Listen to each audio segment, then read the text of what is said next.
Does goal setting work, Tash? Whoa, That is today's topic.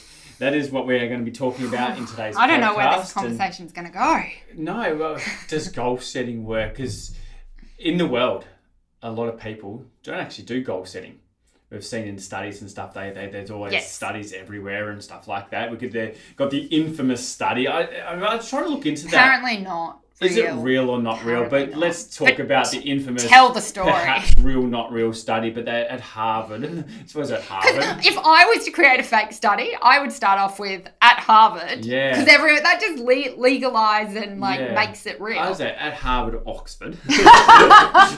there's none really in Australia. You go at Monash. It just doesn't sound quite the same, the University of Queensland. Yes. They supposedly had a class of people of students, and they asked them who had written goals. Yes. The whole house is shaking. I think that's like an earthquake. I think we've got an earthquake. Yeah, that's pretty big. So Phil, you just rocked my world. I did indeed. We literally just had our first, I think we've had a couple of little earthquakes, but I've always been asleep. I've never felt one. No. We just all went outside. We're based in Melbourne, in Australia, where you don't really ever get anything like that. It was quite rocky, actually. So yeah, we'll search that later, and probably it'll be this big thing or this nothing thing, either or. But back to, I think it was the universe going, they're going to talk about goal setting. I'm not prepared, and it had its own little freak out. Yes. So there's a Harvard study. Yes, with people, and they wanted to find out in the class who sets goals and who'd set goals for the future. Yes. And I think something like 10%. I thought it was 9% had goals, 3% had written down goals. Yes. So they left them alone. Yes. And contacted them 20 years later? 20, 30 years later. Yeah. And the combined wealth of the three that had written goals had more money than the combined wealth of the other 97. That's what the study said. Yeah. It said the people who also set goals but didn't write them down were doing better off than the people who did not set goals. Yeah. But the three people who had written goals, so much clarity in what they wanted to do in the future, were doing exceptionally well. Yes. So today, does goal setting work? And I think the word goal setting, like even I probably don't like that word. I think there's so much that encompasses that. It's got almost a negative connotation, I feel. Yes. I've got to set my goals. It's like a drudge. And people go, I don't achieve my goals, so there's no point setting goals. Yeah. But how we've always done it, and I've kind of dragged you along for the ride, is... Dragged? Don't know if that's the right word. Willingly guided. Is that the right word? I don't know. But it's always been more... So to me, you can also call it dream setting. But I think it's always important to know, and a lot of people say, live a life by design, not by chance. Yes. And so that's, to me, what goal setting is. Yeah. Designing what I want my dream life to look like in all areas of my life. What does my dream health look like? What does my dream relationship look like? What does my dream wealth look like? And figuring that out and then just working backwards from there. Yeah, because I love that too. Design a life. No, I can't even say it. Have a life by design, not by chance. Yes. And that reminds me of a thing I think I read in a Tony Robbins book at one stage. And this was a really good analogy too. So he likes to say, think about it as though you're in a raft. You're going downstream, and going downstream is kind of like, I guess it's like aging. You're moving forward. You can't sit in the side of your house in the side room saying, I am just going to sit here for a while and nothing's going to happen. No, time is passing. And a lot of people, they jump in this raft and they let the stream take them where they go in life. It bounces into the sides, the rocks. It can spin, it can go sideways and stuff like that. But by setting goals, it's almost like in that raft now you have a set of oars and you're steering where you want to go. And I think there's an amazing book by Napoleon Hill, The Devil Something. Outwitting the devil. Yeah. And he talks about that, like one of the best ways for the devil to get power over people is, or how do you know that the devil's got them, is this people of just going with the flow. Yes. And I know when the pandemic hit, I was very clear with you. I was like, we are not going to be defined by this. We are going to decide with intention and with choice what we want this month to stand for and what we want this week to stand for and what the next 6 months will look like. But even I'm guilty of tiredness and the lack of choice and the lack of autonomy in what's happening. I've kind of gone with the flow for the last couple of months. But I'm at least aware of it, and I'm, getting mightily. But then you're aware of it, and I'm getting angry about it. Well, angry is not about it. You can't change, because it's this whole battle of realizing you can't change what you can't change. Yes. You can only change your response to it. So this whole life by design, a lot of people go, why did you do it? So we can share in the show notes a picture of our 2011 to 2021 poster. Yeah. So it was our 30s. Mm-hmm. It was our 30, from age 30 to age 40. And you and I, because it was a team thing, we achieved maybe 25% of what's on that poster. Now, most people would go, what a failure, how stupid, what was even the point? And I go, well, my life's 25% better than what it was 10 years ago. And there were some pretty big, ambitious goals on there. So to get 25% of that is quite amazing. For reference, if you're like, what are they talking about? By age 40, I had put on the poster that we were going to own the most expensive house in the world, which at that time was a house in England, I believe, that literally had a foyer made out of gold. It was insane. I overlooked that point. I didn't even know that was on the poster. That was on there. But the extent of this planning, and people go, well, that's crazy. Why did you do that? But we even had to extend the planning what year we wanted to have our kids. And we'd even gone and already planned out names and all that stuff. Yeah, so the poster, and you go, oh, well, see, it doesn't happen. Well, the poster had I said I was having a child in 2013 and 2015, but I said I was having Tyler in 13 and Danica in 15. And when we did the sonography in 2013 and they said, buy dresses, I said, no, I'm having a boy. Yeah. Because I'd planned, I'm having a boy. No, you're not. So it doesn't always go to plan. Yeah. And she was born on the 29th of December. It was getting rather close. And I had what's it called? Emergency, a C-section booked in for the 31st. Or an induction. Yes. I was like, you are going to, because already she was a week late. Yes. And I was like, you are going to bring her into this planet in 2013 because I am not going with the plan. I think it's important to set the plan but be flexible. Like, I didn't even know who you and I would be 10 years from now, because we're always growing, we're constantly evolving. So it's okay to change your goals, it's okay to change your plans. How we see it is you get into a boat and you go, where do you want to sail to? And we say we want to sail to the Bahamas. Let's go to the Bahamas. So we set sail for the Bahamas. We have the compass set to Bahamas. We've got the map to the Bahamas. And halfway there, we meet some people and they're like, you should come to the Cook Islands. The Cook Islands are amazing, really good food over there. And we're like, awesome. All right, let's go to the Cook Islands. And we change course. Now, does that mean we should never have planned and set sail and set the compass to Bahamas? No, because we just would have been sailing around of random ocean, never getting anywhere. So I always set sail to somewhere. And it's okay to change, but I don't understand that people go through lives not setting sail to anywhere. Yeah, that's almost the same story. Then they say the couple jumps in a car. Let's go get dinner. Yeah. Where should we go? I don't know. Let's just drive until we get there. That we find some good food. Yeah, and then just drive around in circles and circles and circles. The chances of you getting some good food. I'm not saying that you won't get good food. There is a chance, but it's very small, as opposed to typing in Google Maps, where is the best Indian, setting that into your map and driving there. Yes. And that's what I think goal setting or dream setting or designing your life is. It's saying, I want this, and this is my plan, and this is the map I'm following to get there.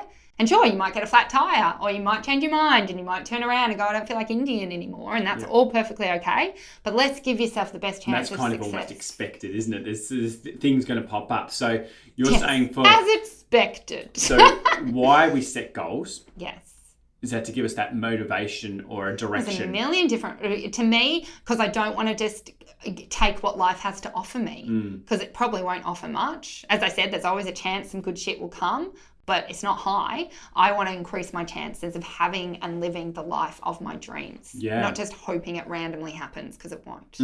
Yeah, because if you kind of say, well, how many people are living the life that they love? You always hear out there, what do they say about Monday? Well, do people just say Monday blues? Monday blues. You got people get excited because Wednesdays Apparently, now. the rates of suicide is like 5 times higher on a Sunday than any other day. Yes, you got Monday blues. People are like, they've given words to all these things. Yeah, Why? Wednesday hump day. And why? Because now we're in the middle of the week and finally we've got over halfway. Thank God it's Friday. And we've now made it to the Friday night weekend where we can have where all of a sudden you can live your dream life. Yes. On the weekend. Yes, and then Sunday comes over, and it's a day of enjoyment. You're like, it's going to be over soon, and I'm back to Monday.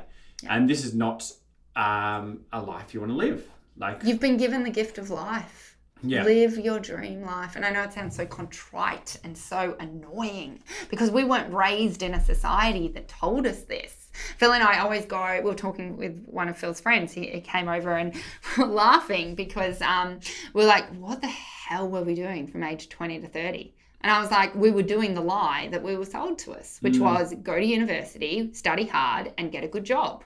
What a goddamn lie that was. Yep.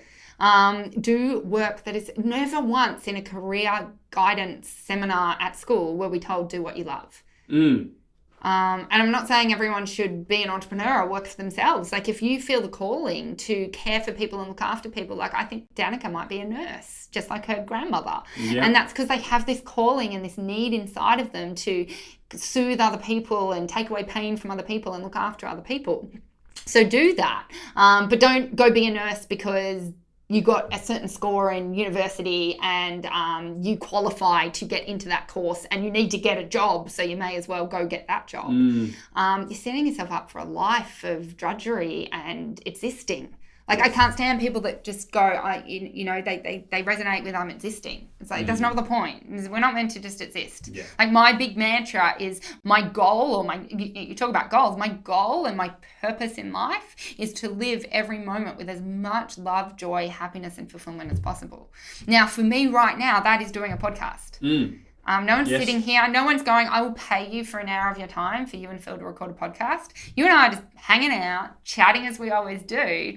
And hopefully it resonates and hopefully it helps someone change their life. Like I used to run goal setting courses. You did, indeed. And I would never know we spent 2 days together. I hope you have a great life. But 5 years later, 10 years later, people come back and they're like, thank you. That changed the course of my life. You gave me the oars to that boat. Yeah. And look, sometimes it's full on. Like my assistant sometimes goes, what do you say in these courses? Because people would come back going, I've left my husband, or I've left my job, or I like this amazing lady. I can't think of her name. I will think of it. But her and her husband, after my course, only she came to the course, but she came home to her husband. Her and her husband quit their jobs, sold their house, bought a goddamn boat, and sailed around the world homeschooling their kids for 2 years. Yeah, how amazing is that? That's so awesome. Yeah. And as a direct result of me just sharing these ideas and working out how can you create a plan to live your dream life. But it starts with the courage to go, do I dare as a human live the life of my dreams, not just exist? Because we only get a finite amount of time here and people, I think, miss that. There's a lot of people, I think, you talk about goal setting and you see their face, eyes roll. Goal setting. What's that going to do for me? And I don't know where that initially kind of came from.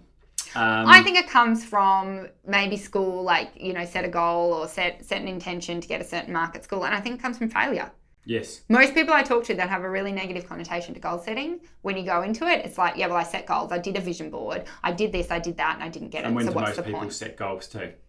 When they're young? No, I was going to say how New Year's Eve. Oh God! I'm drunk. I'm setting some goals. A New Year's resolution is not a goal. No.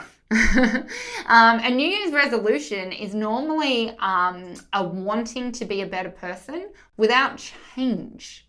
Yeah. So let's say you are a smoker and a drinker and you eat too much junk food, but and you want to be a healthier person. So New Year's Eve, I am going to lose 20 kilos, become a runner, and rah, rah, rah. And they might get up on the next day and run and eat well, and by the next week, they're not doing that.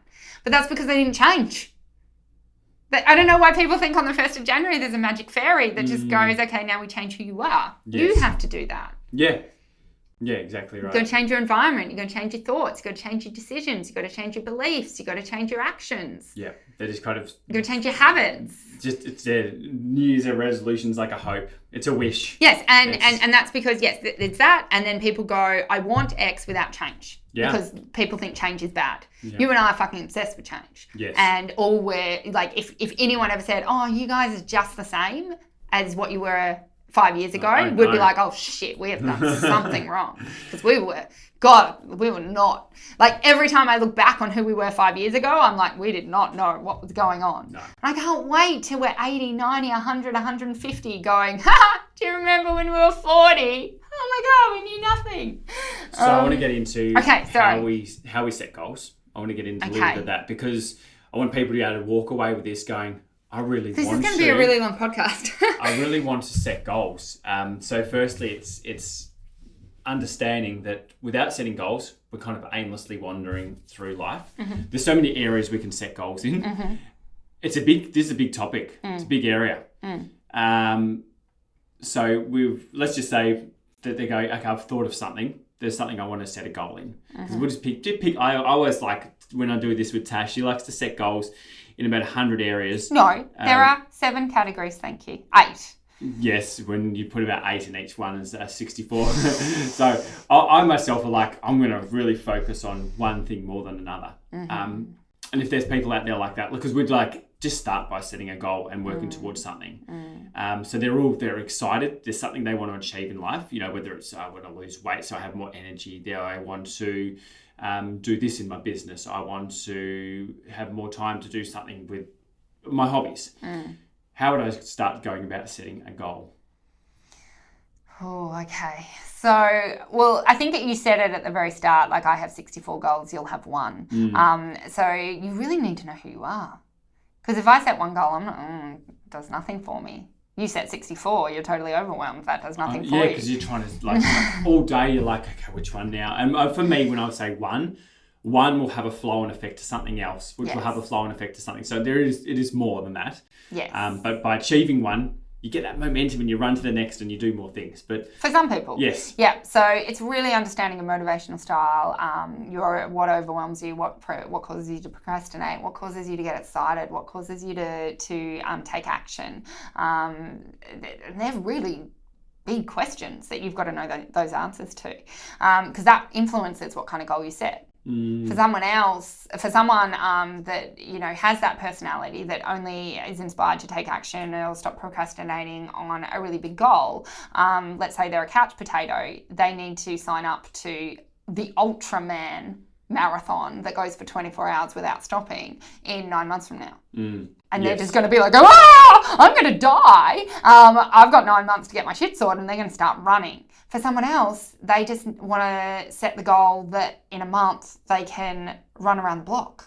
Yes. And maybe that's too big. Maybe they just set the goal that they will walk around the block in a month. Maybe they'll just go to their letterbox, and then maybe they'll just go to the end of the street, and then maybe they'll just go half the block to set it out to little micro chunks or macro chunks. So you need to know how micro and macro you are. And it really does tie in, because I go, well, setting goals is easy. Write down what you want. Yeah, people do that all the time. But the goal's meaningless and empty, and I'm just never going to be achieved unless you get the motivation. Well, let's touch on that little step for a moment. We mentioned earlier the potential Harvard study. Yes. And there was people who had goals in their mind, and then people who wrote down their goals. Yes. Why is it more important writing down your goals? The clarity. Than thinking about, they've thought it, they've got it in their head. It's the clarity. Yes. Yeah. So again, talking about momentum or motivation or not motivation, any kind of idea of where you're wanting to head will help. Again, we're going back to, are we just sailing around in circles, or are we driving around in circles? Or are we at least going, we're going to drive to Pakenham to find food? Yes. Or get into the car and at least drive north until we find something. So I think the more clarity you have about what you want and where you're heading can help then create it in your life. And clarity comes from writing it down. I've actually heard someone saying there's a link between actually physically writing it with the hand and seeing you writing it and kind of ingraining it in the brain. You know how when we learn or do something, you get their groove in the brain, and then in school they used to make you write lines. Yeah, it gets deep and then you certainly don't forget certain words or whatnot. But by doing that action, and then there's some people who say, write your goal every day.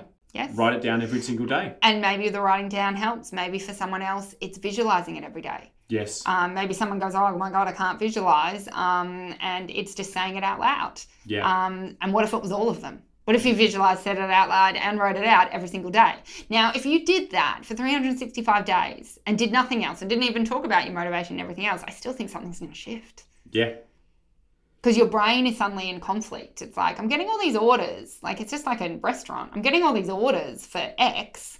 I'm going to create situations or circumstances that are going to require action towards this thing that you keep saying that it is that you want. Yes, exactly. And what's your thought on, so there's certainly different strategies for writing goals and stuff like that. And for a long time there, the hype was SMART goals. A great acronym for being smart as well. Smart about guys. Smart goals. I think there's a few definite things in there though that are positives. Yes. But do you want to go through what a SMART goal is anyway? Yes. You kind of have an adaptation of that, I believe, slightly. Yeah, so SMART is S stands for specific. And tell us about specific. Yeah, if you had a goal to lose weight, that's not specific. If you say, I will weigh 50 kilos on, and then we'll put in more specificities later. Parts, yes. But yes, if you said I will weigh 50 kilos, that's a lot more specific than I will lose weight. I think this is your clarity too. Yeah. Basically, it's what you'll... Otherwise, you'll lose 5 grams and your goal's achieved. Yeah. And remember, your brain also hates to lose things, so never say you want to lose anything. You want to gain or you want to get 50 kilos if that's your goal weight, or 100 kilos or whatever it is. Yeah. So that's the specific. S in SMART. Then M is measurable. So again, we're going to use a weight because that's, if we say I'm going to lose weight, that I can have you lose 5 grams and you've achieved the goal. I'm going to have more money. I can give you 5 cents. You have more money. So more and less, they're not very specific and they're not measurable. So I have $1 million in my bank account. It's undisputable. You're going to get to there and go, is there $1 million in this bank account or not? Goal achieved or goal not? It needs to be that a 2-year-old can tick or cross the goal. Yep. A stands for? Is there more? Attainable? Yeah, or attractive. Attractive. So I think I'll go more with attractive. Yes. That's definitely the thing. So again, if you had me, I can set a specific goal, which is I can run an ultra marathon in 24 hours or less is the measurable amount. It is not attractive to me in any way, shape or form. So, and having an X in that box, then more likely you will not achieve that goal. So again, with the momentum and the motivation, set goals that light you up, that set fire in your belly, that make you sing with happiness, that make you dance from the rooftops, that make you want to get up early and stay up late. If it's that attractive to you, you've 100x your chances of getting it. Yes. And the R in SMART, I believe, stands for realistic. Yes. Which is an interesting one, using the word realistic. Because sometimes that can be a... So every goal on that poster that we achieved 25%, 100% of it was unrealistic. Potentially. Well, sorry. And who deems the unrealistic? Exactly. So clearly it wasn't unrealistic. It was done. Well, 25% of it was done. Was it unrealistic to get the gold house? No. Could have been done. If I knew that Phil was going to die unless I achieved it, I would have worked harder. I would have found a way. So when you talk about realistic, I always think of Bandler. No, not Bandler. Who are you asking? The 4-minute mile. Richard Bannister. Bannister, not Bandler. So for those of you that aren't familiar with this story, Roger Bannister was a medical student. So he knew more than anyone. Back in medical school back then, they were saying people and men, but all people could not run the mile under 4 minutes, that it was biologically and physiologically impossible, that your lungs or your heart or your muscles would give out, your lungs explode. would essentially melt or something like that. And they were giving this advice from a medical standpoint. There's the muscles. It's not physically possible. It was fact. It was fact that the human body couldn't do that. Yes. And he was being pushed that fact week after week in his studies. But he set a goal to run the 4 minute, the mile in under 4 minutes. Yes. And what was cool was never been done before, and he did it. And so that's cool, but what is cool is what happened after that. So after he did that same year, how many people ran it under 4 minutes? Like 37 people or something. A lot. And then the next couple of years, hundreds. And then they say nowadays, a college kid or something like that will run under. And this is all about, smashing realistic. Well, what is realistic? Yes. So I have a poster in my bedroom that I've had for over 10 years. And it says and on the poster it says, it was unrealistic to bend a piece of metal and fly across an ocean. It was unrealistic to get to the moon. It was unrealistic to build a place where happiness resided. And so you've got Disney, you've got the Wright brothers, you've got the guy who did the moon, well, the people that did the moon. Like, we do unrealistic things every goddamn day. Yes. So that's on my poster to remind me that I can do anything I want. So it's not about, so in that SMART formula, R for realistic, fuck that. It should just be, is it what you want? Live your dream life. Is that what you want? Find a way. Yeah. So Elon Musk, he wants to get to Mars.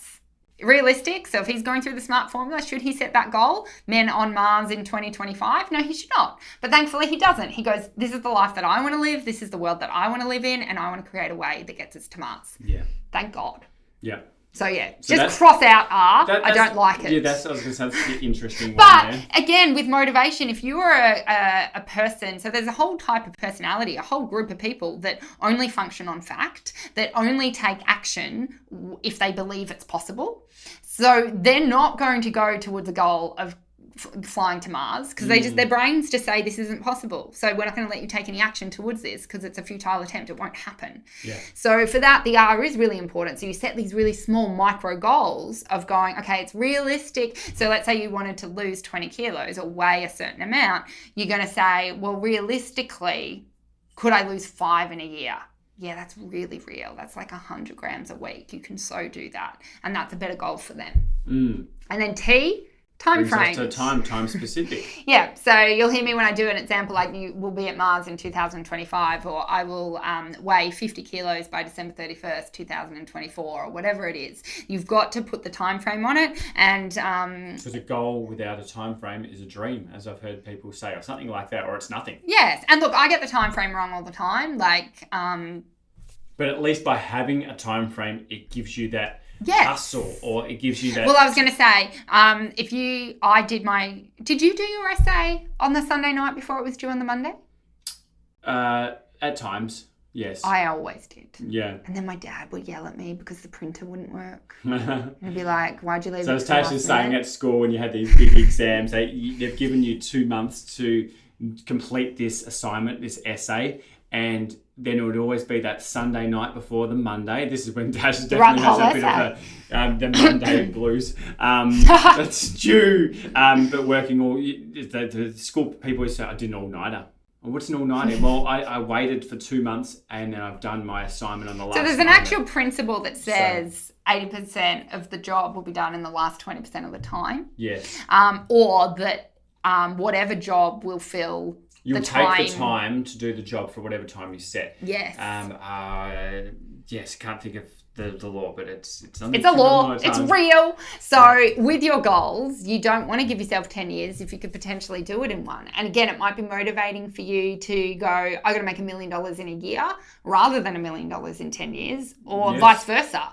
Oh my God, no. 10 years I can wrap my head around it, but 1 year totally terrifies me. Yeah, and you can get the exact things. I was going to share a goal when I was 29. I think I was about. Phil has a superpower. It was about April or May in that year, and I said to Tash, I want to weigh 90.0 by my birthday. So I was in mid 80s or something like that, low 80s in the kilos. So I had to bulk up a bit, and I set the goal. I set the time frame. I said 9th of January in 2011. I would like to be 90.0 kilos when I step on the scales at the gym. And so that's very specific, very measurable. Yes, got a time frame. Got it. I've got my all my letters checked. I was doing the steps required for that. I wasn't actually weighing myself along the way to see course corrections and stuff like that. I had faith. I feel that's unshakable faith. He's amazing.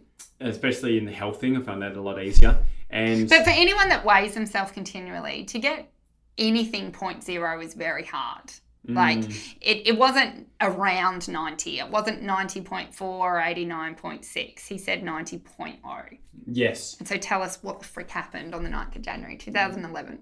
Oh, I think from your tone of voice, we can kind of tell. But yeah, jumped on the scales, went to the gym that morning on my birthday. That's always my birthday treat and gift for myself, is to be doing a gym session wherever I am around the world. And I jumped onto those scales, 90.0. Not above, not below. 90.05, so the 5 grams more. I've got to look up and see if I actually have a photo. I'm pretty sure I did take one at the time, and I think I sent it to you. And you just, exactly what you're doing now, you just shake your head.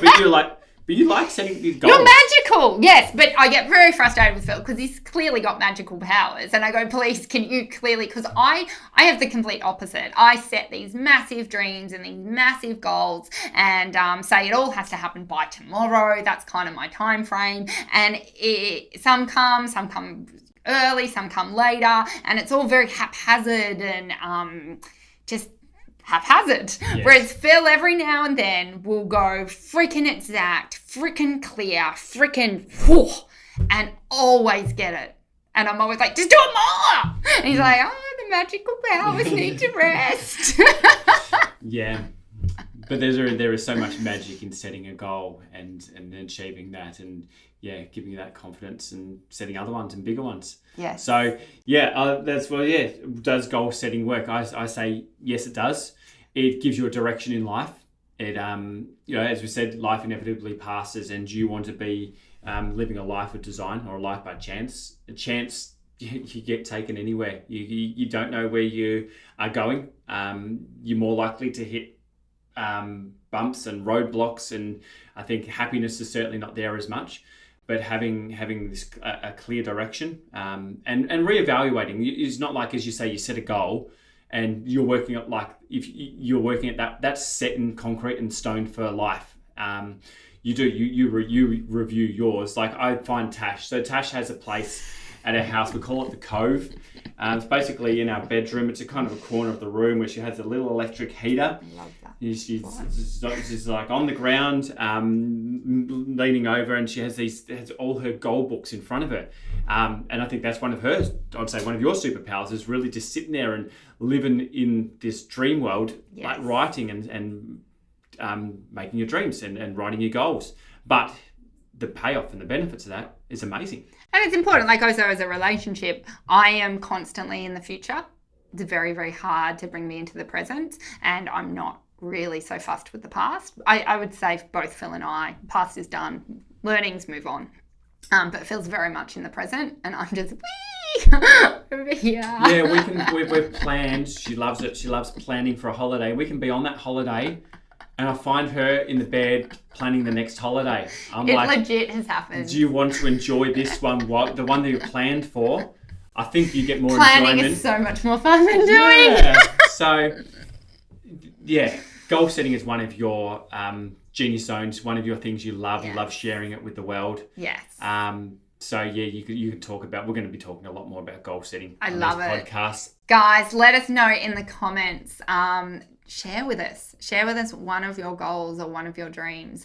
Because as Phil said, yeah, the clarity and everything else. But one thing that we haven't talked about today is that fear of sharing. Like, I can't tell you how many times people said, oh, that's ridiculous, that's silly, that's stupid, you won't get that, you won't do that, rah, rah, rah, rah, rah. So this is a safe place where you can share, and we're going to champion you and support you. So love to know your goals in the comments. Yes. And in talking about goal setting stuff so much, Tash, a number of years ago, wrote a really, really cool book. I did.